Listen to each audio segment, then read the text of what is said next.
Bismillahirrahmanirrahim.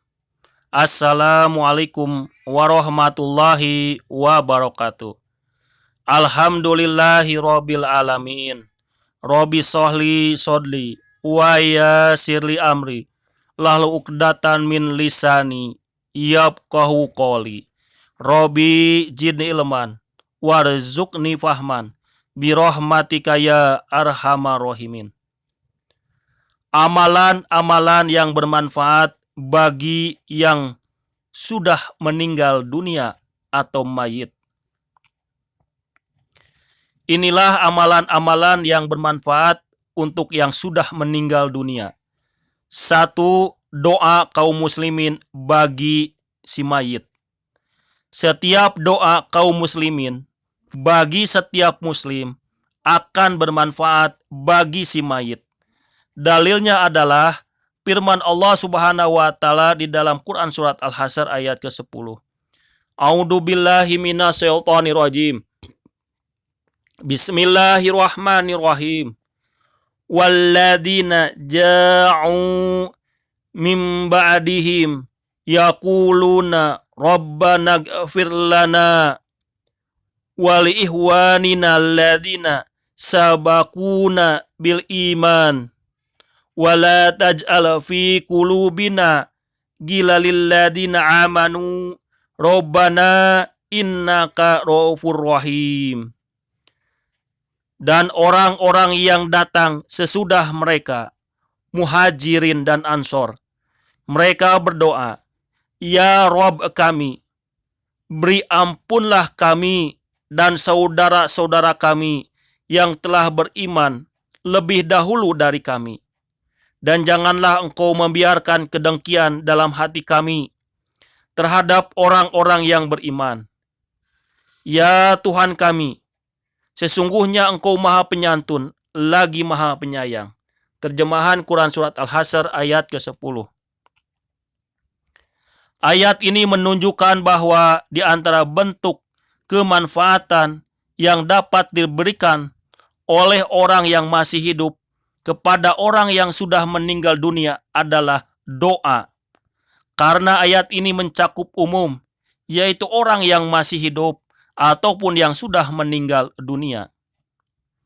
Syekh Abdurrahman bin Nasir As-Saidi mengatakan, doa dalam ayat ini mencakup semua kaum mukminin, baik para sahabat yang terdahulu dan orang-orang sesudah mereka. Inilah yang menunjukkan keutamaan iman, yaitu setiap mukmin diharapkan dapat memberi manfaat satu dan lainnya dan dapat saling mendoakan. Tafsir Al-Karimir Rahman fi Tafsir Kalimil Manan halaman 851. 2. Haji dan umroh. Yang membicarakan tentang sampainya pahala haji dan umroh dari Ibnu Abbas. Ia berkata, Amarotim ro'atu Sinana bin Salamah al-Juhaini an yas'al Rasulullah sallallahu alaihi wasallam ana amaha matat walam tahuzu afayuji'u an amaha an tahuzza anha qala na'am law kana ala ummiha dini faqadathu anha alam yakun yajji anha faltahuji an amah. Istri Sinan bin Salamah Al-Juhaini meminta bertanya kepada Rasulullah Shallallahu Alaihi Wasallam tentang ibunya yang meninggal dunia dan belum sempat menunaikan haji. Ia tanyakan, apakah boleh ia menghajikan ibunya? Ia boleh. Seandainya ibunya punya hutang, lalu ia lunasi hutang tersebut, bukankah itu bermanfaat bagi ibunya? Maka silahkan ia hajikan ibunya.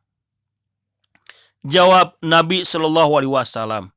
Hadis riwayat An-Nasai nomor 2634, riwayat Ahmad jilid ke-1 nomor 2117, dari hadis Abu Atiyah Ibnu Huzaimah nomor 3034, Sunan An-Nasai Al-Kubro nomor 3613. Sanad hadis ini sahih, kata Al-Hafiz Abu Thahir. Dalam riwayat lain, An Abi Abbas Anamru Salati Nabi Sallallahu Alaihi Wasallam an abiha mata walam yahuzu qala huzi an abika. Dari Ibnu Abbas bahwasanya seorang wanita pernah bertanya pada Nabi Sallallahu Alaihi Wasallam mengenai ayahnya yang meninggal dunia dan belum berhaji. Maka beliau bersabda, hajikanlah ayahmu. Hadis riwayat Bukhari nomor 1513 dan Muslim nomor 1334.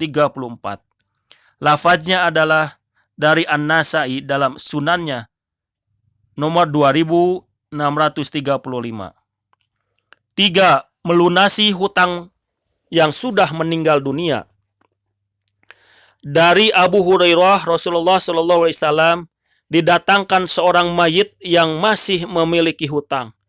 Kemudian beliau bertanya, apakah orang ini memiliki uang untuk melunasi hutangnya? Jika diberitahu bahwa dia bisa melunasinya, maka Nabi Shallallahu Alaihi Wasallam akan menyolatkannya. Namun jika tidak, maka beliau pun memerintahkan, kalian solatkan aja orang ini. Tak kala Allah memenangkan bagi beliau beberapa peperangan, beliau bersabda, Ana aula bila mu'minina minal anfusihim famang ta'u wa alaihi din fa'alaya qada'uhu wa man taraka mali fahuwa liwarasatihi. Aku lebih pantas bagi orang-orang yang beriman dari diri mereka sendiri. Barang siapa yang mati namun masih meninggalkan hutang, maka akulah yang akan melunasinya. Sedangkan barang siapa yang mati meninggalkan harta, maka itu untuk wali ahli warisnya. Hadis riwayat Bukhari nomor 2298 dan hadis riwayat Muslim nomor 1619. Hadis ini menunjukkan bahwa pelunasan utang si mayit dapat bermanfaat bagi dirinya. 4. Sedekah atas nama mayit. Sedekah untuk mayit akan bermanfaat baginya berdasarkan kesepakatan ijma kaum muslimin. Majmu'at Fatawa jilid ke-24 nomor 314, Darul Wafa cetakan ketiga tahun 1426 Hijriah. Dari Abdullah bin Abbas radhiyallahu anhu berkata, Anna Sa'id bin Ubad radhiyallahu anhu taufait umuhu wahwa ghaib anha faqala ya Rasulullah inna ummi tuufait wa ana ghaib anha ayang fauha sayun in tasaddaqtu bihi anha qala na'am qala fa ini ashiduka ana haid ala mihrab sodaqotun alaihi. Sesungguhnya ibu dari Sa'ad bin Ubadah radhiyallahu anhu meninggal dunia, sedangkan Sa'ad pada saat itu tidak berada di sampingnya. Kemudian Sa'ad mengatakan, Wahai Rasulullah, sesungguhnya ibuku telah meninggal, sedangkan aku pada saat itu tidak berada di sampingnya. Apakah bermanfaat jika aku menyedekahkan sesuatu untuknya? Nabi Shallallahu Alaihi Wasallam menjawab, iya, bermanfaat. Kemudian Sa'ad mengatakan pada beliau Shallallahu Alaihi Wasallam, kalau begitu, aku bersaksi padamu bahwa kebun yang siap berbuah ini aku sedekahkan untuknya. Hadis riwayat Bukhari nomor 2756. 5. Memintakan ampunan, istighfar. Rasulullah Shallallahu Alaihi Wasallam bersabda, Innallaha azza wa jalla la yarfa'u darajata lil abadi solih fi jannatin fayaqulu ya Rabbi ani li hadihi fayaqulu bisati afari waladika laka. Sesungguhnya Allah benar-benar mengangkat derajat seorang hambanya yang soleh di sorga. Maka ia pun bertanya, wahai Robku, bagaimana ini bisa terjadi? Allah menjawab, berkat istighfar anakmu bagi dirimu. Hadis riwayat Ahmad nomor 10.232. Kualitas hadis sahih. 6. Amalan soleh dari anak yang soleh.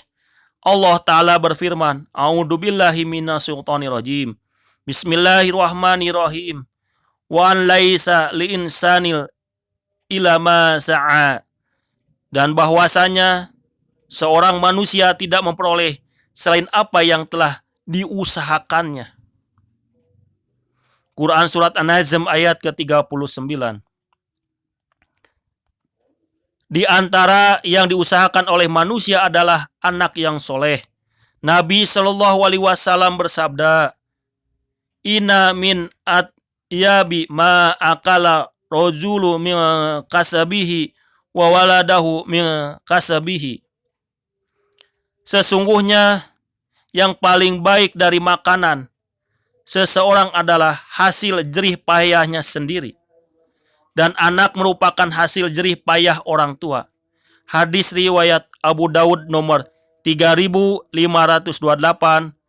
dan An-Nasai nomor 4451. Syekh Al-Albani mengatakan bahwa hadis ini sahih. Ini berarti amalan dari anaknya yang soleh masih tetap bermanfaat bagi orang tuanya walaupun sudah berada di liang lahat. Karena anak adalah hasil jerih payah orang tua yang pantas mereka nikmati. 7. Doa anak soleh, sedekah jariah, dan ilmu yang bermanfaat. Dari Abu Hurairah, Rasulullah Shallallahu Alaihi Wasallam bersabda, Idza matal insan angqadoa anhu amaluhu illa min salasatin. Ila min sodaqoh jariyah au ilmi yungtafa'u bihi au waladi solih yad'u lahu. Jika manusia itu mati, maka akan putus amalnya, kecuali dari 3 perkara. 1. Sedekah jariah. 2. Ilmu yang diambil manfaatnya. 3. Anak yang soleh yang selalu mendoakan kedua orang tuanya. Hadis riwayat Muslim nomor 1631. 8. Melunasi kodok nazar. Sa'ad bin Ubadah radhiyallahu anhu pernah meminta nasihat pada Rasulullah sallallahu alaihi wasallam. Dia mengatakan, Inna ummi matat wa alaiha nazar. Sesungguhnya ibuku telah meninggal dunia, namun dia memiliki nazar yang belum ditunaikan. Nabi Shallallahu Alaihi Wasallam lantas mengatakan, Ukadihi anha, tunaikanlah nazar ibumu. Hadis riwayat Bukhari nomor 2761 dan hadis riwayat Muslim nomor 1638. Semoga bermanfaat bagi kaum muslimin. Hanya Allah yang memberi taufik dan hidayahnya. Permohonan maaf apabila ada kata atau kalimat yang tidak sesuai, khususnya di dalam membaca firman Allah Subhanahu wa taala dan hadis-hadis Nabi Muhammad sallallahu alaihi wasallam tidak sesuai dengan kaidah ilmu tajwid dan kaidah ilmu mahrajul huruf. Nasrun minallah wa fatun qarib wa basiril mu'minin fastabiqul khairat. Assalamualaikum warahmatullahi wabarakatuh.